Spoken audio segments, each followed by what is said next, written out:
ဝိပဿနာတရားကိုအားထုတ်တော့မယ်ဆိုလို့ရှိရင်ဝိပဿနာရဲ့အာယုံကဘာလဲဘာကိုရှုမှတ်ရမှာလဲဆိုတာကိုမြတ်စွာဘုရားကရှင်းပြတယ်မြန်မာလူမျိုးတွေပြောကြတယ်မဟုတ်လားတရားရှာကိုမှတွေ့မြတ်စွာဘုရားဟောတာလေဣမတ္တမိသသဝိညာဏကေကာယေကိုယ်ခန္ဓာကိုယ်ခန္ဓာဆိုတာတရားအထုတ်တဲ့ပုဂ္ဂိုလ်ယောဂီတွေအတိအသီးရဲ့ခန္ဓာခန္ဓာလို့ဆိုလိုက်တဲ့ဖြင့်ကိုယ်ခန္ဓာလို့ဆိုလိုက်တဲ့ဖြင့်ဘာကိုဆိုလိုတာတော့ဆိုဥပါဒณะခန္ဓာ၅ပါးပဲရုပ်ဝေဒနာသင်ညာသင်္ခါရဝိညာဉ်လို့ဆိုတဲ့ဒီခန္ဓာ၅ပါးအဲ့ဒီခန္ဓာ၅ပါးအပေါ်မှာအဟံကာရငါလို့ထင်မှတ်စေတာဘယ်သူကြောင့်လဲမမံကာရငါဟာလို့ထင်မှတ်နေတာဘယ်သူကြောင့်လဲငါလုံနိုင်တယ်စွန့်နိုင်တယ်လို့ဆိုတဲ့ထင်မှတ်မှုကဘယ်သူကြောင့်လဲအဲ့ဒီမိမိရဲ့ကိုယ်ကာယဆိုတဲ့ခန္ဓာပေါ်မှာမှားယွင်းနေတဲ့အမြင်၃မျိုးကိုဖယ်ရှားပြစ်နိုင်အောင်ကြိုးစားပါလို့ဒီလိုဆိုလို့ကဲဘုန်းကြီးတို့တွေစဉ်းစားကြည့်ပေါ့လူတွေမှာအကြမ်းမြင်အဖြစ်ပြောမယ်ဆိုရင်ရုပ်ဆိုတာမျက်စိရှိတယ်နားရှိတယ်နှာခေါင်းရှိတယ်လျှာရှိတယ်ကိုယ်ရှိတယ်ကိုယ်ကာယရှိတယ်အဲ့ဒါတွေဟာဘုန်းကြီးတို့တွေရဲ့တဏ္ဍာမှာထင်ရှားတဲ့ရုပ်တွေပဲအဲ့ဒီထင်ရှားတဲ့ရုပ်တွေပေါ်မှာအမိပြုပြီးတော့အသိစိတ်ဆိုတာရှိတယ်ခံစားချက်တွေရှိတယ်ကြံတွေးမှုတွေရှိတယ်မှတ်သားမှုတွေရှိတယ်အဲ့ဒါတွေကနန္တရားခန္ဓာကိုယ်မှာရှိနေတယ်ရူပခန္ဓာဝေဒနာခန္ဓာသင်ညာခန္ဓာသင်္ခါရခန္ဓာဝိညာဉ်ခန္ဓာဥပါဒံဆွဲလန်းရဖြစ်တဲ့ခန္ဓာတွေလူအသီးသီးမှာတရားရှုပြီးဝိပဿနာရှုပြီးဆိုလို့ရှိရင်ဘယ်ကိုရှုရမှာလဲလို့ဆိုရင်ကိုယ်တဏ္ဍမှာရှိတဲ့ရုပ်ကိုပဲဖြစ်စေခံစားမှုကိုပဲဖြစ်စေအာယုံပေါ်မှာသိမှတ်မှုဆိုတဲ့တင်ညာကိုပဲဖြစ်စေစိတ်ဆောင်မှုသို့မဟုတ်လိုချင်မှုတွေ့တာမှုမုန်းတိမှုစတဲ့စေတသိက်အခြေအနေတွေလို့ခေါ်တဲ့သင်္ခါရတွေကိုပဲဖြစ်စေ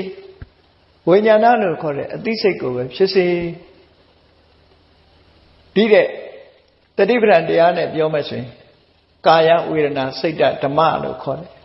ဒီ၄မျိုးအသီးသီးသောယောဂီပုဂ္ဂိုလ်ရဲ့တဏ္ဍာမှာဖြစ်တဲ့ခန္ဓာဒီပေါ်မှာလူတွေဟာငါလို့ပြောနေတာဘယ်သူကိုပြောလဲငါဟာလို့ပြောတာဘယ်သူကိုပြောနေတာလဲငါလုံနိုင်တယ်ငါစွမ်းနိုင်တယ်လို့ဆိုတဲ့အရည်ချင်းပေါ်မှာတွေ့တာပြီးတော့ထင်မှတ်နေတာဘယ်သူကြောင့်ထွယ်မှတ်နေတာလဲဆိုတော့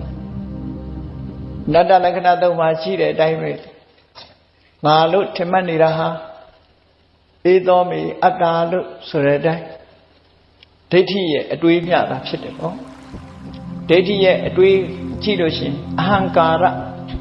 ငါလို့ယူဆနေတာဟာဒိဋ္ဌိရဲ့အတွေးပဲဖြစ်တယ်မမံကာရငါဟာလို့ယူဆနေတာဟာတဏှာရဲ့အတွေးမျှတာဖြစ်တယ်တကယ်တော့သူ့အကြောင်းနဲ့သူ့ဟာသူတိုက်ဆိုင်ပြီးတော့ဖြစ်ပေါ်နေတဲ့သဘာဝမျှတာဖြစ်တယ်စဉ်းစားကြည့်လေမျက်လုံးလေးဟာငါလားသို့မဟုတ်ငါဟာလားလို့စဉ်းစားကြည့်လိုက်လို့ရှင်ဒီမျက်လုံးလေးဟာလူတိုင်းကတော့ထင်နေတာပဲငါလို့လည်းထင်တယ်ငါဟာလို့လည်းထင်တယ်သို့တော့ကိုယ့်ကိုပြန်စဉ်းစားကြည့်ဒီမျက်လုံးလေးဟာကံတရားကိုအကြောင်းပြုပြီးတော့ဟောဒီမျက်စိအကြည်ကလေးသက္ကုပ္ပတာရယုတ်လေးကိုရထားတာဖြစ်တယ်သို့တော့ကိုယ်ပိုင်လားမပိုင်လားစဉ်းစားကြည့်တဖြည်းဖြည်းအသက်အရွယ်ရလို့မှုံးလာတာကိုယ်ပိုင်လို့မှုံးတာလားမပိုင်လို့မှုံးတာလားဆိုရင်မပိုင်လို့မှုံးတာပဲနော်ကိုယ်ပိုင်တဲ့အရာမဟုတ်ဘူးဆိုတာမတ္တမထင်ရှားတယ်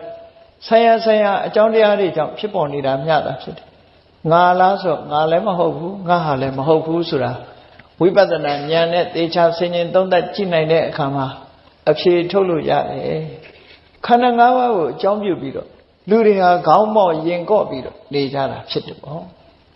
အဲ့ဒီလိုခေါင်းမော့ရင်ကော့နေရင်ကနေတဖြည်းဖြည်းအိုမင်းပြီးနောက်ဆုံးမှသေပွဲဝင်သွားကြတာပဲမဟုတ်လား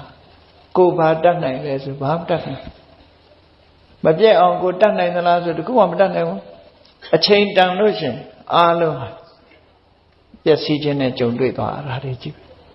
ဘလောက်ပဲအာနာရှိဘလောက်ပဲယာရုကြီးကြီးဘလောက်ပဲပတ်စံချမ်းသာ အချိန်တန်ပြီဆိုလို့ရှိရင်သွားတော့တာမရ